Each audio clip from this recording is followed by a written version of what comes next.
Comienza la hora de los recuerdos en Radio Dejando Huellas. Vintage abre su túnel del tiempo para repasar la música, las costumbres, las máquinas y los objetos del ayer. Vintage, el baúl de los recuerdos en la 106.5 FM en la Comuna de La Reina. Este programa que nació en 1970 como La Mesa Cuadrada, digamos, o con Chespirito, La Mesa Cuadrada, y posteriormente Chespirito, después los unitarios, Chavo del Ocho y el Chapulín Colorado, lleva no muchos años, ¿cierto?, desde que se creó en 1973 los programas unitarios, y 4 años después eran grito y plata acá en nuestro país. Sergio, ¿cómo tú analizaste esto? Y también nosotros, que somos más o menos de la época, alcanzamos a ver algo del fenómeno.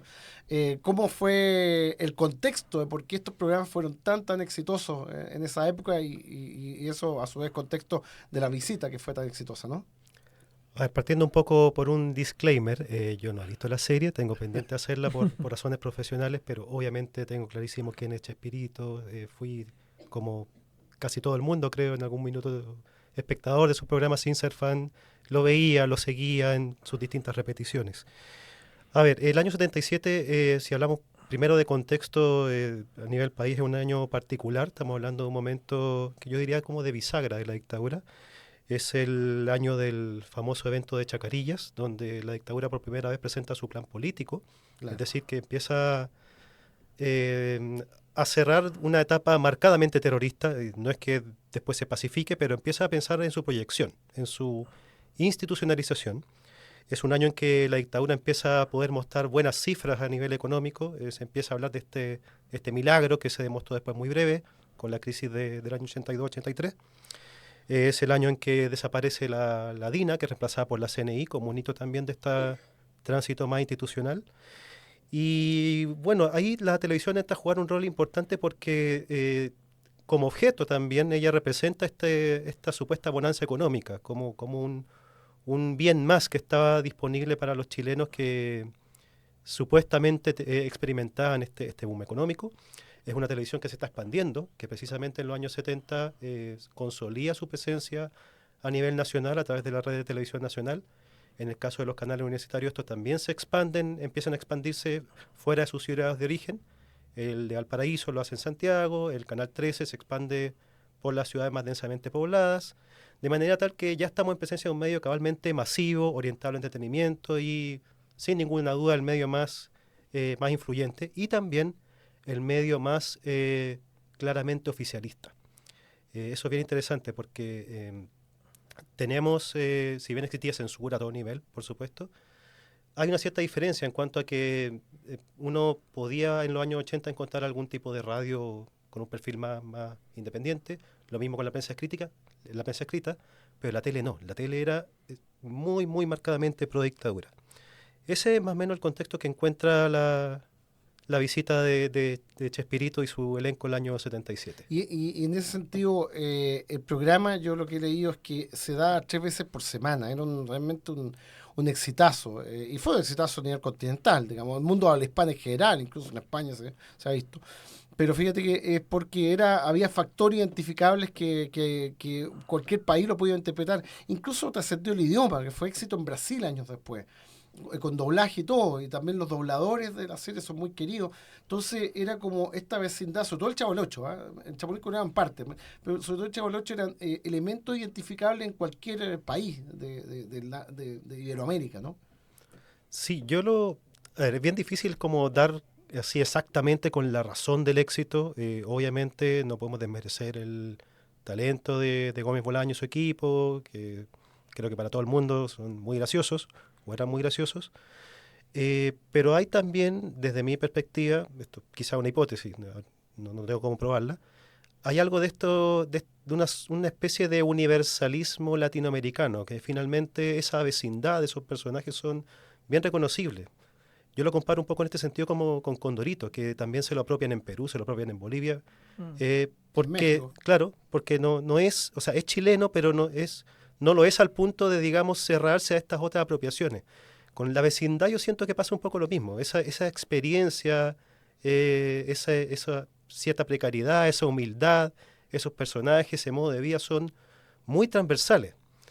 Y de nuevo, a nivel de la hipótesis que manejo yo al menos, que en una televisión, en el caso de Chile, que era marcadamente escapista, sobre todo a fines de los 70, cuando empieza también a tratar de proyectar una imagen de glamour, de esplendor, si pensamos en los estelares de la noche, este programa, que es ficticio, se sentía como más real. Me imagino que hay algo de eso también. Eso también podría explicar por qué este programa, que es humorístico, se transmitía varias veces en la semana, como dijiste, Javier, pero también en el caso del Chavo, antes de las noticias.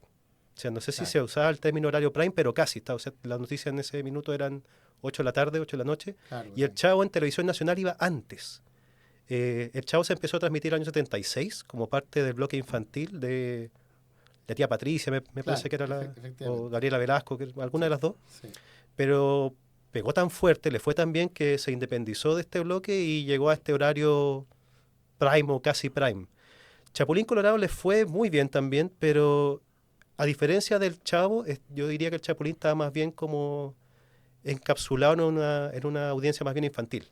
Claro. Mientras que el Chavo tenía esta cosa transversal. Es bien interesante eso. Es interesante porque fíjate que lo que tú dices es algo que yo no había pensado. Efectivamente tenía un carácter más infantil el Chapulín y sobre todo el merchandising. El chipote chillón que alguna vez pasó por mis manos. ¿Cómo se llama esto? La antenita de vinil. O sea, todo era muy marketeable para los niños. Tú también viviste parte del fenómeno, también veías la serie en su época como nosotros, ¿no? Sí, por supuesto, también vi la serie. Una de las tantas repeticiones, comparamos que esto fue un proyecto bastante ampliado, duró muchos años estas repeticiones, y no solamente el Chavo del Ocho, Chapatín, el Doctor Chapatín me gustaba mucho a mí personalmente.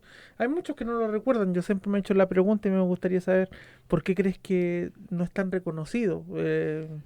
Y fue uno de los primeros personajes. Y fue uno de los primeros también. O sea, de nuevo, muy difícil dar con la respuesta exacta, pero muy probablemente es porque el Chavo y el Chapulín, en algo un poco menor medida, un escalón quizá un poquito más inferior, fueron tan grandes que eclipsan por mucho cualquier otra cosa que Chespirito haya podido hacer. Esa sinergia que logró con el resto del elenco también, sobre todo Don Ramón, diría yo, que es un personaje clave. Hablábamos fuera de micrófono sobre eso. Sí, exactamente, el personaje bisagra. Sí, que yo creo que es muy difícil replicar eso más allá de que las personas, y partiendo por el mismo Chespirito, sean los mismos. El impacto de la visita fue notable. Fueron una gira extenuante, fueron como 10 días, ¿cierto? Donde visitaron Santiago, bueno, los 2 veces Estadio Nacional, el Dingorondango, donde Gómez Bolaño no quería actuar, ¿cierto? No quería actuar porque dice que el único libreto que tenía para las presentaciones en vivo, y finalmente Eduardo Rabani le hace el libreto junto con Pedrero del equipo. El Dingorondango es el que un año después hace el Happening con Jara, ¿cierto? Exacto. Y actuaron en Viña del Mar, en La Serena, y en realidad fue Grito Plata. Un impacto bastante grande, y yo creo que fue quizás la gira más masiva. Ellos mismos reconocen, ¿cierto? Ellos mismos reconocen que fue la gira más masiva de las que habían realizado desde el año 74, ¿no? Sí, yo tuve la oportunidad de revisar la prensa que acompañó, que cubrió la visita, tanto la prensa santiaguina, la prensa nacional, como la prensa regional, y se advierte lo que señala, esta como efervescencia, este entusiasmo. Muy probablemente esto tiene que ver con que Chile no era para entonces como hoy día, que se hacen estos megaconciertos, estos eventos masivos. Nada de eso ocurría. Chile era más bien un paria a nivel internacional. El único antecedente es el de Julio Iglesias, donde se cayó la reja. ¿Te acuerdas que fue el 77 un tanto antes, no? Sí, de hecho, era algo que se comentaba si en ese momento si Chespirito iba a ser capaz de superar un récord de público que detentaba Julio Iglesias. Eso es un tema, una discusión que estaba en la prensa. No se logró, pero se acercó bastante. Las 2 presentaciones del Estadio Nacional sumaron algo más de 60.000 personas. Y bueno, probablemente esta cosa de paria que tenía Chile, bueno, un país sistemáticamente condenado en las Naciones Unidas, por ejemplo, por el tema de los derechos humanos, y esta falta de costumbre también en lo que concierne a estos eventos masivos, yo creo que explican un poco la efervescencia que hubo. Estamos hablando de cientos de personas yendo al aeropuerto, después acompañando al equipo en su trayecto. Hay algunos registros que se pueden buscar en YouTube sobre la llegada del elenco. No, dice que hicieron una cadena humana ese Gómez Bolaño desde el aeropuerto hasta el Hotel Carrera, donde se quedaron. Una cosa así, era como la visita del Papa, Sí. un poquito menos, pero hubo gente en todas partes que lo saludaba. Colegios que suspendieron las clases, otros que llevaron buses para llevar gente. Había también un rumor de que iban a llegar caracterizados, lo que no pasó, obviamente. Y un aspecto que me llamó la atención es que la prensa, bueno, obviamente estamos hablando de una prensa autocensurada, Claro. fue muy cómplice con la visita, fue muy dada también a no separar persona de personaje. Eso era muy típico de la prensa de la época. Sí, refería a... Ellos hablaban del Chavo o Ah. hablaban del Chapulín y le transferían a los actores las cualidades que ellos pensaban que tenían los personajes. Que eran bondadosos, que eran muy humanos, muy cálidos, muy cómplices con la visita y hasta medio ingenuo, diría yo. Oye, ¿te acuerdas, Remy, que Kiko fue el personaje? Y de hecho, esta visita fue clave por dos temas, porque ahí reconocen los, ¿cómo se llama esto? Gómez Bolaños con Florinda Mesa, que es donde comenzaría, se concretaría el romance de ellos. La relación de ellos. La relación de ellos personal, digamos, afectiva. Y lo otro, que Kiko, o sea, Carlos Villagrán vio que el personaje de Kiko era superior en popularidad. Dice que golpeaban las puertas del camarín gritando Kiko, Kiko. ¿Y te gustaba a ti en particular, por ejemplo, este personaje? ¿O en el caso mío, que mi favorito era Don Ramón? No, en mi caso personal, a mí nunca me gustó mucho Carlos Villagrán. Lo consideraba en su actuación, en su rol, como un niño muy presumido. Yo iba más por la chilindrina. Ella era entretenida. Sí, era entretenida. Carlos Villagrán hacía muy bien su rol, su papel, pero yo personalmente no me gustaba mucho el estereotipo que presentaba de niño afortunado, que era el clase alta dentro de un nivel clase media baja, podríamos definir. Claro. Y la verdad que yo me vinculaba más con la chilindrina y con Don Ramón, y de hecho toda esta historia, yo creo que el eje central, que es lo que estábamos hablando fuera del programa, era Don Ramón. Yo creo que un elemento clave en esta presentación. Y Carlos Villagrán, bueno, ya vamos a hablar un poco de ello, yo creo. Hizo varios proyectos por fuera porque tenía la certeza, él, de que iba a ser un éxito, porque Kiko era un gran éxito y superaba a todos los personajes de la vecindad. Coincido, Sergio, que la visita, de lo acuerdo que lo que tú has investigado también, aparte de lo que ha salido en varios medios, el testimonio de ellos, fue un punto de inflexión. O sea, ahí es cuando Carlos Villagrán empieza a tomar decisiones. También Florinda Mesa comienza a tomar más poder en el equipo, y también con respecto a la popularidad. O sea, ahí se ve qué personaje, se muestra la carta un poquito. ¿Qué personaje en realidad pesaba más del elenco, no? Bueno, respecto a las controversias, bueno, yo sé un poco lo mismo que todo el mundo, ¿no? He tenido la oportunidad de revisar por encima las memorias de Gómez Bolaño. Como dije, la serie es algo que tengo pendiente, fundamentalmente por razones profesionales, pero sí me consta que ellos sí son muy claros en marcar esta visita como un hito, más allá del cagüín incluso, más allá de que quién andaba con quién, de estos quiebres, estos amoríos, estos roces, ellos la marcan como un hito, y precisamente por esta masividad. Y vinculándolo con tu pregunta, Javier, yo creo que fue precisamente una buena instancia para que ellos pudieran dimensionar muy claramente la magnitud del fenómeno que estaban ellos protagonizando. Ellos, bueno, tuvieron alguna conferencia de prensa en el marco de la visita, también hablaron dentro de lo que se podía, ¿no? Porque estamos hablando de nuevo de un contexto mediático muy restrictivo. Hablaron con la prensa, y una prensa muy cómplice. Obviamente no apareció el tema de la política para nada. Chile y México tenían sus relaciones cortadas en ese minuto. Claro, absolutamente. Sí, México además alojó, por ejemplo, a Hortensia Bussi, a la vida de Allende. Era un país completamente opositor al gobierno chileno entonces.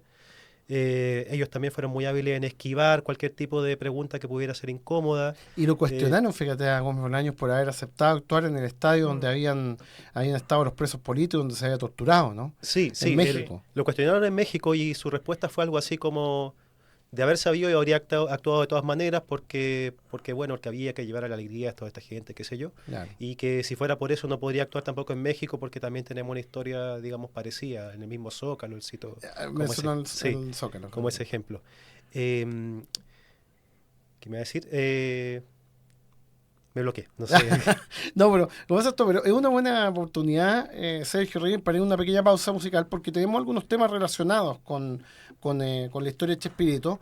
Hay una cantidad impresionante, los que hizo él. No vamos a analizar en esta oportunidad aquello, pero sí interesante los temas que utilizó Chespirito, que fueron muy pegadores, que también tuvo ojo en eso, en las características. Vamos con esa primera pausa, señor director, y regresamos en instantes. Estamos de regreso en Vintage, el baúl de los recuerdos. Si escuchamos algunas piecitas que ocupaba Chespirito para sus programas, el primero el baile barroco, el Baroque Countdown, que es de Jean-Jacques Perret y Kingsley, ¿cierto? J. Kingsley, de 1967. Este era el tema, ¿cierto? Que vamos a con que cerraba el Chapulín Colorado. Cerraba el Chapulín Colorado. Después a Rizzo Ortolani, otro tema que usaban para cerrar el Chapulín Colorado, a Bless Event, el evento bendecido, de Rizzo Ortolani, que es un autor de música para cine italiano, y este lo ocupó también, es el primer tema característico de los supergenios de la mesa cuadrada, que fue el primer programa que hizo independiente Chespirito, luego que este fuera un sketch de un programa sabatino de concurso similar a Sábado Gigante, donde empezó a construir su fama junto con su elenco, que ese tiempo estaba limitado a Rubén Aguirre, a Mariento de Las Nieves y también a Ramón Valdés. El otro tema que escuchábamos era el del Chavo del Ocho, que es la marcha turca. Fíjate que tuvieron problemas ahora con los derechos, entonces ocuparon una nueva versión de la marcha turca para decir nuestro tema no está inspirado en la pieza de Jean-Jacques Perret, sino que en la marcha turca de 1815, y por lo tanto eso está libre de derechos. Tuvieron que reinventar el tema ahora en las reediciones que han hecho el Chavo del Ocho para evitar caer en el tema de los derechos. Y para cerrar, un tema que era absolutamente nada que ver, porque se hizo viral ahora, que se llama Contigo, que es un tema de Paloma San Basilio, de un álbum que se llama ¿Dónde vas?, que lo hizo en conjunto con Beu Silvetti. Una canción muy bonita de 1977, es Contigo. ¿Y por qué está viral ahora? Porque es la canción que se ilustra el momento en la serie cuando Florinda Mesa y Gómez Bolaños concretan su amor prohibido en Chile, y eso fue también viral, y fue en Chile, muchos no lo podían creer, fue en Chile, sí, fue en Chile, efectivamente, ahí empezó, digamos. Hubo un spoiler indirecto en la serie, claro, debo decirlo. No, ahora, ¿cómo se llama esto? Es que yo hago spoiler porque esta serie sabemos cómo es el final. Ahora, la gracia es cómo se desarrolló este final, es lo interesante de la serie, que yo recomiendo que la vean, que está en la plataforma HBO Max. Hablando un poquito, cierto, con nuestro invitado, el profesor Sergio Durán, doctor en Historia de la Universidad Católica, y que tiene como uno de sus trabajos Ríe cuando todo está triste, el entretenimiento televisivo bajo la dictadura de Pinochet, y vamos a hablar de aquello, un poquito más de la televisión chilena, pero para cerrar el tema del grupo de Chespirito, digamos, esos programas. Evidentemente, cuando sale Villagrán con el deseo de independizarse, Ramón Valdés, que se va en el 79 por un tema que le había pedido un adelanto a Gómez Bolaños, y Gómez Bolaños no se lo concedió porque se estaba cambiando de casa. Al final se va a hacer para conseguirse una gira con los circos, vuelve el 81 y lamentablemente ahí tiene problemas con Florinda Mesa, que ya había adquirido mucho poder en el elenco, como directora, digamos, y también como coescritora. El programa empieza a tirar un declive. O sea, efectivamente, no sé cómo lo viste tú en la época, yo vi gran parte, vi quizás más esa etapa que la anterior, que la época de oro, y se van transformando en sketch repetitivo, sin gracia, con actores que reemplazaban, no con las mismas características los anteriores que se fueron. Ñoño reemplaza a Kiko en la serie, Jaimito Cartero a Don Ramón, pero no son iguales, entonces se veía raro. La extensión de la vecindad que mostraba la casa del Chavo, que era el número 8, el segundo patio también. Claro, exactamente. Entonces, no sé cómo en tu mirada lo observas tú, este declive, si efectivamente ves que hay un declive, y la teoría mía o la tesis mía es que eso se mantiene por el vuelito de la época de oro, o sea, eso empujó todo el resto hasta los 90, ¿no? A ver, primero yo diría declive con un asterisco ahí, porque, claro, la serie evidentemente decae en relación a su peak, pero en su misión inicial, porque ese declive es más o menos contemporáneo a la repetición de la serie en otras latitudes un poco insospechadas, como mismo Brasil, claro, donde la serie prende de una manera increíble. Yo no lo pude seguir en su ciclo original porque, bueno, no había nacido. Sí lo vi después de sus repeticiones, y mi impresión también es que evidentemente hay una pérdida de calidad. insiste en lo que hablábamos antes, ¿no? La centralidad de pronto de ciertos personajes como Don Ramón, y Ramón también la Valdés. sinergia que se logra en ese grupo de gente en ese momento dado. Claro. Más allá de que Chespirito siga siendo la persona que está detrás de eso, no, sin estas piezas claves no se puede simplemente repetir. Yo estoy de acuerdo también, Javier, que esto finalmente es una cosa como de inercia, y probablemente un Chespirito decadente sigue siendo más exitoso que quizá otros productos que podía ofrecer la televisión en esos momentos. Y sobre todo los productos que, y de hecho no llegaron a Chile porque no trascendieron mucho más, lo que trató de hacer Kiko independientemente en Venezuela, creo que en RCTV, Grupo Cisnero, con El Niño de Papel y con Federico, Sí. y posteriormente creo que en TV Azteca, si no me equivoco, con la Kiko, sí. y creo que fue lo único que llegó a Chile, la Kiko. Sí, fue el único que llegó acá, pero también hay que convenir que en esa etapa también se llevó a Don Ramón, a Monchito, al encargado del almacén. Entonces, yo creo, en mi opinión personal, logró un poquito más de trascendencia porque estaban los elementos clave, estaba uno de los elementos claves que usaba Chespirito, que era en este caso Ramón Valdés. Y en cierta forma, a Kiko también replicaba mucho, aunque nunca lo declararon, a la vecindad del Chavo. Tenía muchos personajes. No, con eso fue esas Federico, características. fíjate, el Aki Kiko Sí. que era el almacén, pero lamentablemente para Villagrán y también, por supuesto, para todos los amantes del humor de Ramón Valdés, fue poco antes de su muerte. De hecho, Exacto. falleció en el transcurso de la serie, en 1988. Y en el Federico aceptó Ramón Valdés solamente un año, que fue el año 82. Sí. El año 82 o 83 por ahí, actuó en la primera temporada y después no va más porque en realidad los libretos, y ahí hay que reconocerlo, creo yo, Bolaño. que los libretos de Gómez Bolaño eran el punto de diferencia. O sea, nunca pudo Villagrán igualar los libretos de Bolaño. ¿Cómo se llama esto? Tampoco otros autores. O sea, eran dos elementos claves, los actores, el talento y los libretos, ¿no? Sí, esa combinación virtuosa que se dio y que bueno no fue posible de replicar, digamos, por estos componentes de manera separada. Exactamente. Yo Y creo que un tema de sinergia también era un concepto clave. absolutamente. Estar solo, Villagrán solo y no tener una sinergia ni generar una historia detrás de los personajes, yo creo que fue uno de los temas complejos, porque si nosotros hablamos de la vecindad del Chavo, todos podríamos hablar de la característica que tenía. La bruja del 71, ¿quién es? Era una señora, la clásica señora que está enamorado de... ¿Qué era la señora Florinda Mesa? Era la viuda que tuvo un hijo, que el marido claro, todos era... tenían una historia fácilmente Todos tienen reconocible. una Y historia, aparte todos un tienen elemento. frases. Exacto. Y esto yo creo que lo dice con Bolaño, lo hace porque él tenía esto de la frase publicitaria. Él trabajó en la agencia de publicidad. Entonces había frases que se repetían y que eran pegadoras. El mire lo de ñoño, el si serás de Don Ramón, y cómo se esto vaya a hacer lo mismo a su abuela el año frente. Entonces, claro, La chilindrina. los llantos, todo, habían cosas que se repetían y que eran fácilmente imitables también. Ahora que lo pienso, y a propósito de este contexto, ¿no? Es muy radial también, ¿no? Porque tiene esta repetición, esta cierta sonoridad, Claro. la manera de hablar de los personajes que, bueno, instaló muletilla en Chile, quienes estudiamos, fuimos niños por esos años, también recordamos que se imitaban los personajes, de pronto se tomaban sus nombres para hacer apodos. Sí, no es solo la imagen, sino que también el modo de hablar de estos personajes creo que incidió para que fueran tan recordados y tuvieran una sobrevida tan larga. Yo me contaba una anécdota. El personaje, uno de los personajes que me gustaba a mí, a un amigo del colegio, un compañero, eran los chifladitos, que no muchos lo pescaban, a mí me encantaban, los encontraba geniales.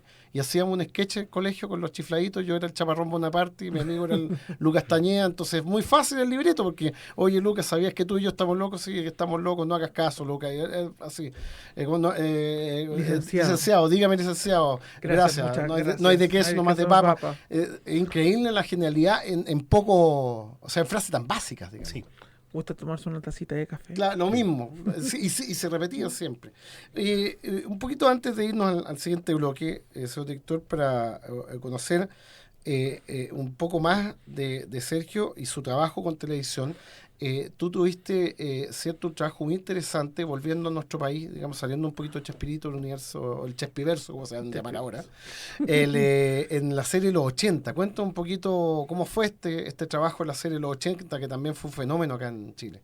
Sí, eso fue, a ver, yo entré a trabajar a la serie como integrándome al equipo de investigación. Yo estoy desde la tercera temporada hasta el final, es decir, la serie ya se había iniciado y llego entonces como académico que estudiaba historia de la televisión ya por entonces, pero también como fan. Creo que esa doble militancia ayudó. Este era un trabajo que es muy notable, que fue muy gratificante porque yo tenía ahí la posibilidad de trabajar con la gente del guión, es decir, eh, no tanto con cómo se ve la serie, sino que con el libreto. Trabajamos para el libreto. Y este era un trabajo que se iniciaba con varios meses de anticipación a la emisión. O sea, si la serie y las temporadas se estrenaban segundo semestre, nosotros ya en enero, febrero estábamos investigando. Y lo que hacíamos era un recorrido completo del año a través de la prensa escrita, del año donde transcurría la temporada en cuestión, recogiendo noticias que fueran de interés general, política, economía, etcétera, pero también pensando en los personajes, pensando en qué le podía interesar a Félix, qué le podía interesar a Juan o a Claudia. Con esa información después los guionistas tomaban decisiones en cuanto a, ya, el primer capítulo va de tal y tal fecha, segundo tal y tal fecha, y luego lo que hacíamos era redactar informes más específicos en torno a esa semana. Esto era bien desafiante porque en historia, digamos, académica, por decirlo de alguna manera, investigamos con el diario El Lunes, ¿no? Sabemos el resultado.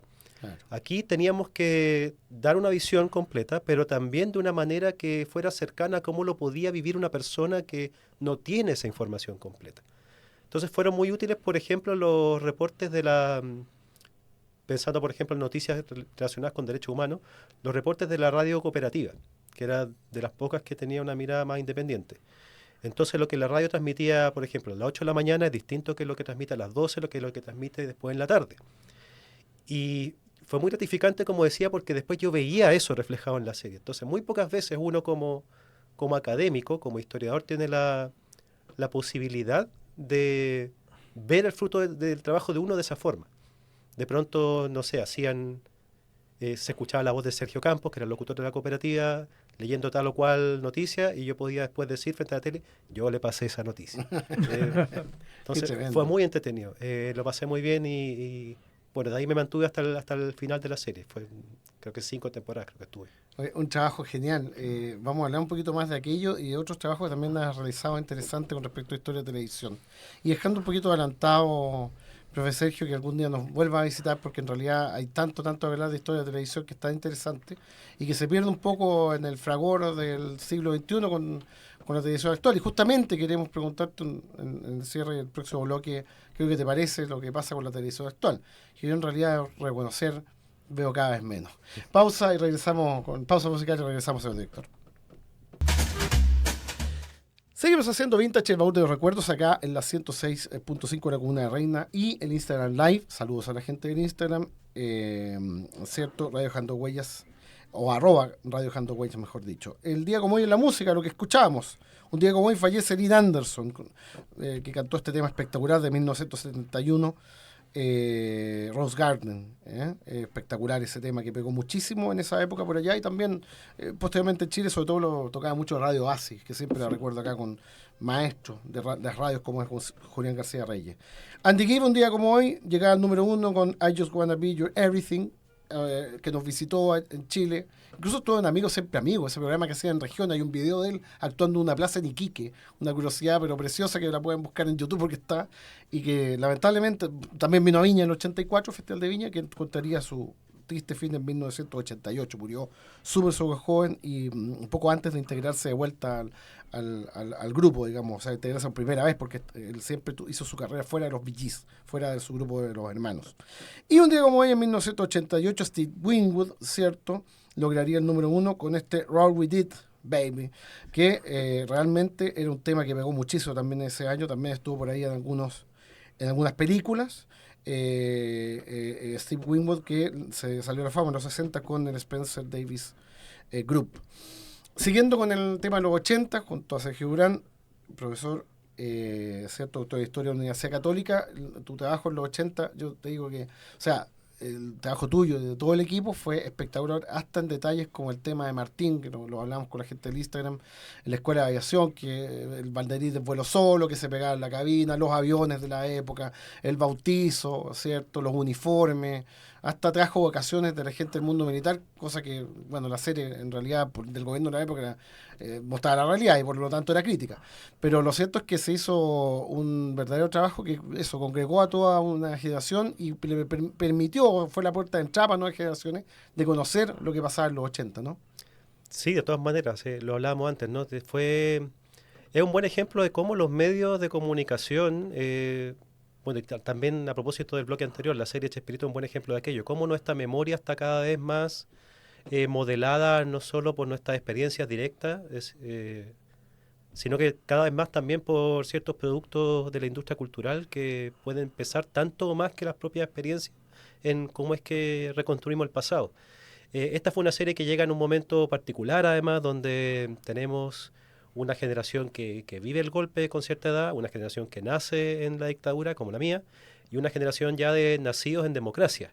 Y la serie, al estar tan bien lograda, al reconstruir, al apelar a la historia, pero también a la memoria y a la nostalgia, propicia esta conversación generacional. Lo hablábamos antes también, ¿no? Es como el tipo de programa que uno se juntaba a ver con Claro. otros. Logró reunir algo que en la actualidad no se da, cada uno en su televisor, en vez de llegar, sentarse en el comedor y conversar. Oye, ¿cómo viste esto? ¿Cómo lo Claro. viviste? ¿Qué se sintió en ese Claro, momento? entonces, las personas que, bueno, de distintas edades podíamos, no sé, uno preguntarle a la mamá o los hijos a los papás o a los abuelos, ¿qué hiciste tú en ese momento? ¿Cómo lo viviste? O uno mismo tal vez como ir uniendo fragmentos, ¿no? Oh, yo me acuerdo de ese vasito, me acuerdo de esa taza, me acuerdo de esa canción. Eh, Permitió entonces esa suerte de, por ponerlo, digamos, como en académico, ¿no? Esta transmisión intergeneracional del pasado, o sea, cómo nuestra visión del pasado pasa de una generación a otra, cómo la memoria, que no es lo mismo que la historia, se perpetúa y continúa en el tiempo, una memoria que, otra gracia de la serie, ¿no? Que no es solo nostalgia, hay mucho de eso, evidentemente, pero también tiene este valor añadido de este rigor histórico, que como decía antes, fue muy gratificante. No, absolutamente. Y Raimi, bueno, Sergio, tú has hecho un trabajo muy, muy interesante, que no lo he leído completamente, lo estoy empezando a ver, que se llama Ríe cuando todo esté triste, ese entretenimiento televisivo durante o bajo la dictadura de Pinochet. Ahí efectivamente tú, digamos, haces un catastro completo. Y te hago una pregunta, porque fíjate que viendo el TVN 40 años, el programa de TVN donde hace resumen de su historia, muy bueno en el 2009, nunca más hicieron algo así. Hubo una primera etapa en donde la televisión era muy liberal. Este fue el programa Buenas noches, creo que hizo Santi, a fines del 73, diciembre por ahí, y donde estaba la Isabel Allende, que hizo de corista en el Bim Bam Boom, y habían chistes subidos de tono, y eso en algún momento se borró un plumazo, porque efectivamente entramos en una etapa de conservadurismo extremo, donde en realidad las pautas ni siquiera las imponían los asesores, sino que a veces las señoras los generales de la Junta y otros generales más. También no sé si tú logras percibir si ese cambio se demoró un poquito en instaurarse ese conservadurismo, o es como lo identifico yo, que se tomó un tiempo y en algún momento cayó, digamos, esa censura férrea, que de hecho ninguna dictadura fue tan férrea como el tema de la censura cultural. O sea, en Argentina todavía había revistas, cuando estaban los militares, digamos, la dictadura de Videla y compañía, pero en Chile fue feroz. No sé si empezó al tiro o se tomó un tiempo. No estoy en condiciones de ver digamos, un punto de partida exacto. Sí creo que hubo un cierto periodo como de inadecuación, porque obviamente no se puede, digamos, empezar completamente de cero. Obviamente hubo una purga por razones políticas de todos los canales de televisión. Obviamente, como decía antes también, este fue el medio más pro dictadura en comparación con la prensa escrita, la radio, etcétera, el cine.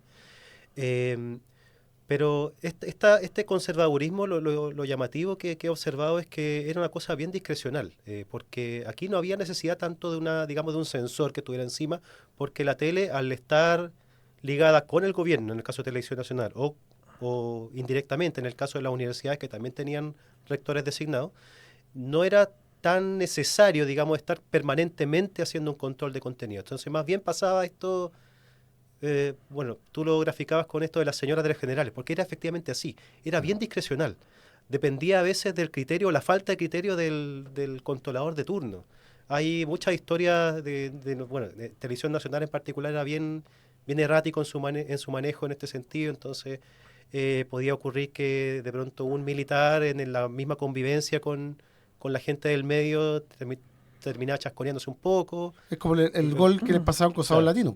Claro. Ese Sabor Latino fue un golazo que en algún momento lo vieron las señoras, esto no puede ser, y lo cortaron. Sí.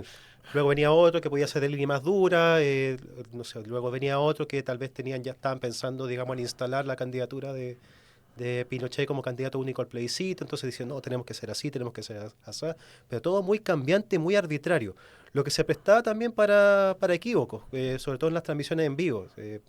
Caso muy conocido, la presentación del humorista Manolo González que imitaba a Pinochet el año Claro. 78, que era una persona de derecha, una persona alessandrista en su minuto. Claro, y de hecho había tenido un pasado en la escuela militar. Sí. Rabani dice, pero se estaba avisado, se estaba aprobado porque era de pensamiento derecho. Claro, una persona de derecha que simplemente por imitar muy bien a Pinochet, eso a juicio del controlador de turno era inaceptable y Lo bajaron. con el efecto no deseado de que eso evidenciaba la censura. Oye, Entonces en la prensa en algún momento decían como, oye, pero esto no puede ser porque no estamos dándole razón a nuestros críticos con esto. oye, antes de despedirnos, nos queda poquito minuto, vosotros sois director, lo sabemos, señor director, pero muy cortito, Sergio, ¿consideras, también tengo yo una visión que me gustaría ver si estoy lo cierto, complementar contigo, que Canal 13 en los 80 sí empezó a partir agua, que Canal 13 era algo más confiable, por supuesto que ya el chiste que se había convertido TVN y también Tele 11, lo dice Pato Bañado en su memoria, digamos la genuflexión terrible que tenía con la autoridad de la época. Canal 13 empezó a aparecer con un poco más independiente, un poco más, o sea, se mostraba un poco más. Sí, yo percibo eso también. Bueno, creo que sería exagerado hablar de un medio opositor, que no lo era. No. Digamos, menos entusiastamente oficialista. Fue pro golpe porque, bueno, ya desde la Unidad Popular Canal 13 venía posicionándose en la derecha muy claramente. Claro. De hecho, bueno, hubo una continuidad obviamente en ese sentido, con rostros como, bueno, Santis y otros, Sánchez, se me fue el nombre de este periodista también. No, y Julio López Blanco, estaban todos los opositores, y después Julio López Blanco pasa a TVN. Pero eventualmente el hecho de contar con el paraguas de la Iglesia y de la Universidad Católica hacía que el canal estuviera, digamos, un poco protegido frente a una tutela más directa. Eso se evidenció muy claramente a propósito de la visita del Papa, por ejemplo, en el año 87, cuando la Iglesia Católica muy hábilmente designa como canal encargado de la transmisión a Canal 13, y no a Televisión Nacional, que solo pudo cubrir los eventos en que estaba involucrado Pinochet, que era el tema de la moneda, cuando obtuvieron lo que querían, la imagen del balcón, y la llegada y la salida, cuando aterriza en Chile y cuando se va. Y por eso el poblador lo transmite completo. Sí, creo que coincidentemente TVN lo hizo, pero justamente cuando empezó esto, cortaron en TVN y Canal 13 siguió. Sí, parte del acuerdo de la transmisión era que el evento se transmitía completo, que incluyendo los trayectos, incluyendo el audio ambiente, y Canal 13 respetó ese acuerdo, de manera que el testimonio de los pobladores pudo ser escuchado. Hubo también como programas anexos a la visita papal donde se invitó a políticos, porque ya se toleraba para los años 80, a fuerza de protestas, la existencia de cierta oposición, y estos políticos iban no en calidad de políticos, sino que en calidad de ciudadanos, de creyentes católicos, pero ahí estaban, o sea, gente de la DC o hablando de la visita al Papa, pero entre líneas uno podía ver también que había un tema de cierta apuesta pluralista.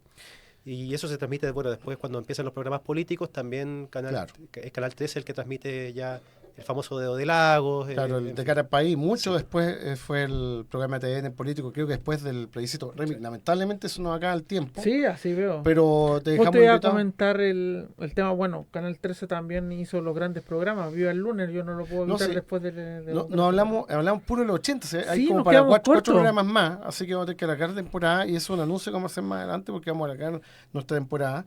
Y agradecerte, Sergio, por supuesto, por tu visita, invitado próximamente, yo creo, para seguir analizando. Nos quedó pendiente a esta hora se improvisa, nos quedó pendiente tu visión sobre el presente de la televisión, así que cualquier oportunidad nos encantaría volver a contar con tu presencia. Encantado, muchas gracias por la invitación. Ahí está entonces Sergio Durán, doctor de Historia de la Universidad Católica. Rey Caravantes, nos vemos. Muchas gracias también por acompañarnos. A todos les agradecemos, los auditores de la 106.5 de la Comuna de la Reina, a la gente del Instagram, dedito para arriba, háganos like, compártanos y, por supuesto, atentos a nuestro Instagram también, vintage.elbaúl. Nos vemos próximo miércoles, que lo pasen bien. Chao, chao. Esta fue la hora de los recuerdos en Radio Dejando Huellas, la radio de la reina. La próxima semana, Vintage abre su túnel del tiempo para repasar la música, las costumbres, las máquinas y los objetos del ayer. Vintage, el baúl de los recuerdos en la 106.5 FM, la radio de la reina.